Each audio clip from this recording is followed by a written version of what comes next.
Hello, everybody. This is Jason Campbell, On to Victory podcast. Man, we got a great guest today. First game, awesome game. Last game, played tough, but coming off a tough loss, and everyone knows when you lose a game, it's always about how you respond. And the best man to talk to you about that today is no other than Jeremiah Wright. Jeremiah, how you doing? Doing good. How you doing? Hey, man, can't complain. Talk about the game a little bit this weekend. You know, you had the first game against A&M. It's kind of like, you get your feet wet. Then you come against Cal this week. We know it's a different opponent and everything, but at the same time, you expect high expectations to win.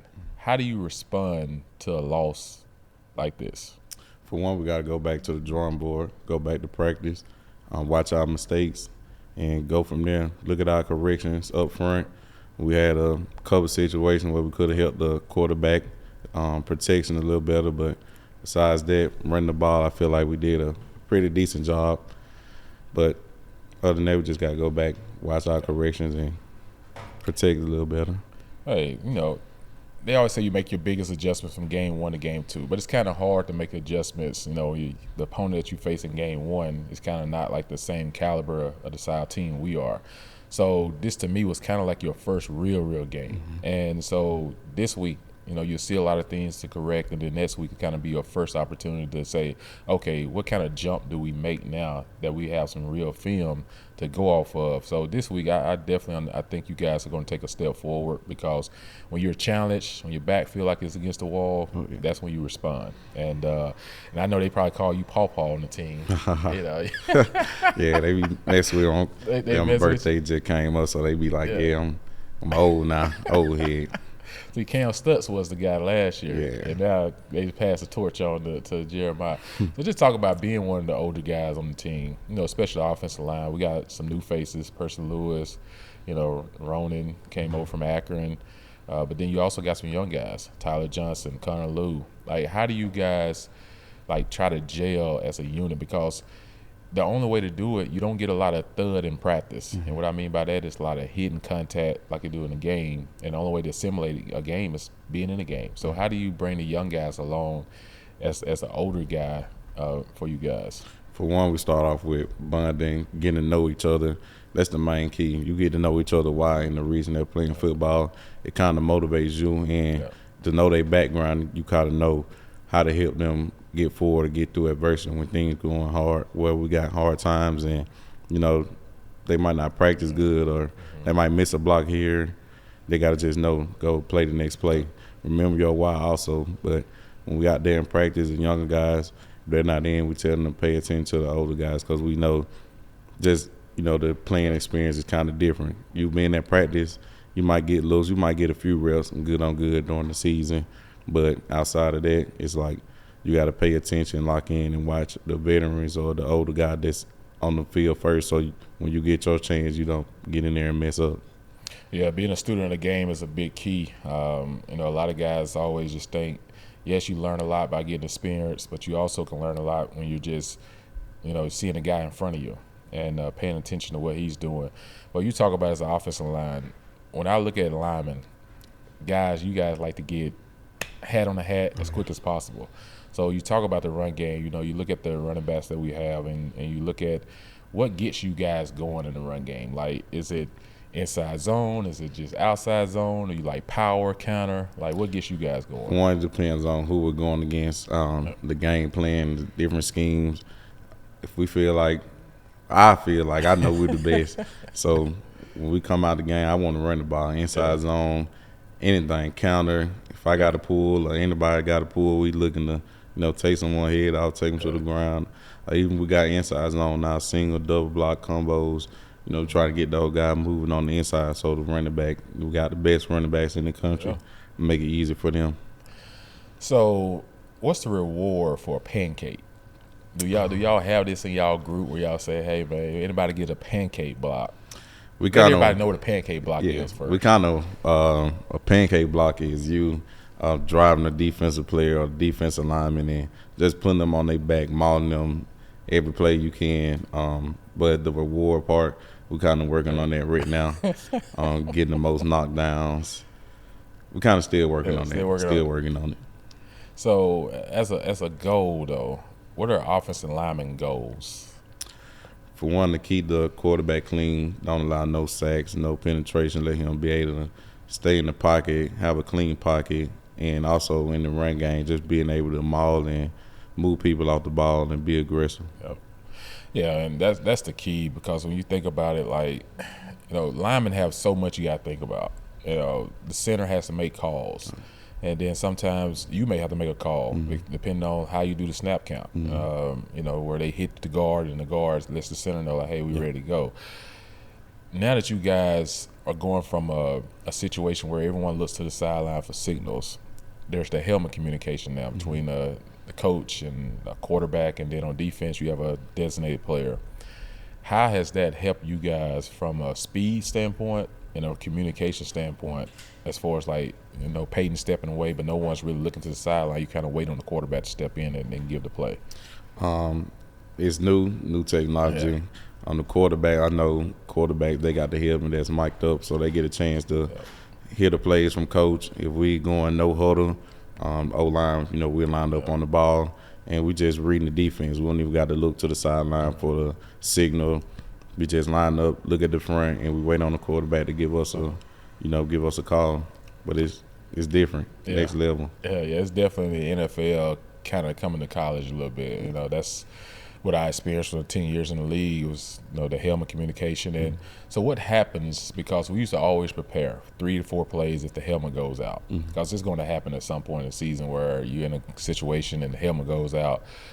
Do you guys have certain plays? Do you say this is what we're going to get to if this happens? So kind of like what you say, when the helmet goes out, sometimes we get calls where you have to check it's based off the front. So we will line up before we get on the field. Just say we got 2 plays or we call 1 play, we know the check based off the front. If they give us the look we want, he give us a stay. But if it's not, then we automatically know based off the front that it was not given the first time. We know what play to run the next time. And this is a veteran team in some ways, mixed with a lot of young guys. So you got a lot of young talent. Everyone talks about the freeze 4, the 4 young receivers, and then you talk about the veteran guys. You bring in Lambert Smith, you bring in Robert Lewis. But at the end of the day, when you watch the first 2 games, what excites you about the young guys? And then how do you see things in the future for you guys as you continue in the season? Especially for the young guys in every position group that we got, defense, offense. I start out with the defense, because those guys, they play a lot of ball. They're aggressive, and all of them, they want to get on the field. They want to play. But you also got to, when you get in there and you get your shot, you got to know what you're doing, what you're reading, because it's different in practice. Everybody juiced up, amped up. When you step foot in Jordan hair, it's just a different environment. Your head, everything is going. The crowd is cheering on the defensive side. So it's like, whoa, what have I got myself into? So you got to know. On the offensive side, wide receivers, they doing a pretty good job up front. Got a lot of speed, a lot of talent. Cam Coleman and all the other young guys that's getting their chance to shine. They're going to be pretty good in the future. Yeah, that's the thing, man. It takes time. Everyone wants this popcorn society, we live in nowadays, where everyone think you just plug and play and all of a sudden things just happen, But experience is your best teacher. These guys have to get out there. They have to make mistakes, and they have to be able to learn from those mistakes and everything. So you guys just got to keep grinding, keep, staying together, building each other up. And until everyone just get on the same page. It's a marathon, not a race. But at the end of the day, you still got a chance.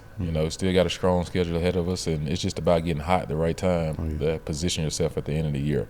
When you talk about On to Victory and all the things that you guys have had an opportunity through OTV, what has OTV meant to you personally through you got it now, 3 years? The last 3 years for yourself, like, how has OTV been of help?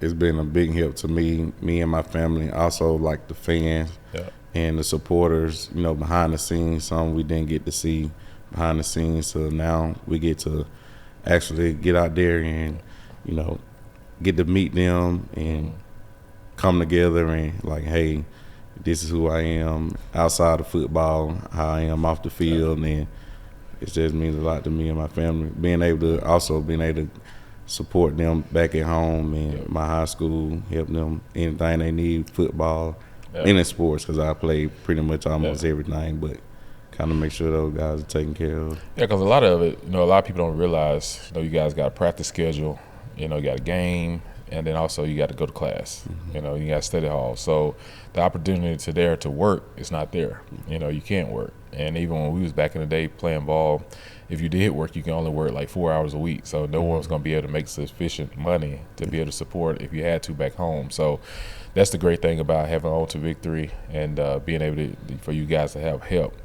What would you say to the fans that, maybe a little frustrated because of what happened Saturday? Why should they stick with you guys, and why should they still support you guys? Because, it is a long season, and you guys fight your butts off. Things may not always go the way you want it, but to know that, hey, we're turning the corner. What do you like to say to the fan base and to those who continue to give the support? I say one game don't define us. We had our first, test, and so happened we didn't come up with the win. I tell them just stay down and don't get discouraged because we lost the game. I just tell them we got plenty more games ahead of us. We haven't even gotten to SEC play, and one loss don't define the team. We got mistakes we made. We go back to the drawing board, look at film, look at corrections, and we know what not to do and what to do heading forward into the season. But we got pretty more ball games left. Yep. Like the mindset, like the attitude. Now let's get to the meat and potatoes real quick before we let you out of here. Favorite restaurant to eat at in Auburn? I go with Byron's. Okay. They close at 2:00 every day, so you're a brunch guy, breakfast guy? I get breakfast. Okay. All right. Favorite movie to watch? Favorite movie? I don't really got a favorite movie, I don't think. I watch a lot of movies. I don't got like a favorite movie, but I do like the Godzilla and King so you Kong. Like a little bit of action movies, yeah. King Kong, Godzilla, yeah. Okay, got you. So you get ready to go to a game and it's a big game. You ride on that bus and you guys coming in. What music are you listening to? Oh, I'm listening to that Young Jeezy. Young Jeezy. Jeezy. Okay. What keeps you up at night before a big game? What thoughts are going through your head? Like what's the thing that you say, I gotta do this come Saturday? Just me being dominant, being aggressive. I'm trying to get as many pancakes and knockdown as I can, but also just being under control. My technique, fundamental. I don't want to get out there and take the wrong step and mess up, or I don't want to think about me messing up. I want to just think about me just doing my job and going out there and being the tone setter for the team. Last one. What's your favorite part about playing in front of Jordan Hare? Favorite part? The fan. Just seeing the fans coming out there, support us, all the hard work we've been done, and now we get to step out there on Saturdays and, show the fans what we've been doing. That's the best part for me. Awesome. Well, fans, you heard it here. Jeremiah Wright, a proven veteran, one of the best guys you can ever be around too as a person. These guys, they lace it up to go on the football field, but they're also, great human beings away from it. So, thanks to him for coming on. Want to thank him for coming on to the OTV podcast. Hey, man, continue to keep working, continue to show that leadership. Like I said, one game don't define you guys. You guys can respond in a big way and let this be be something that bring you guys closer for the rest of the season. Yes, sir. Thank you. All right, War Eagle. War Eagle.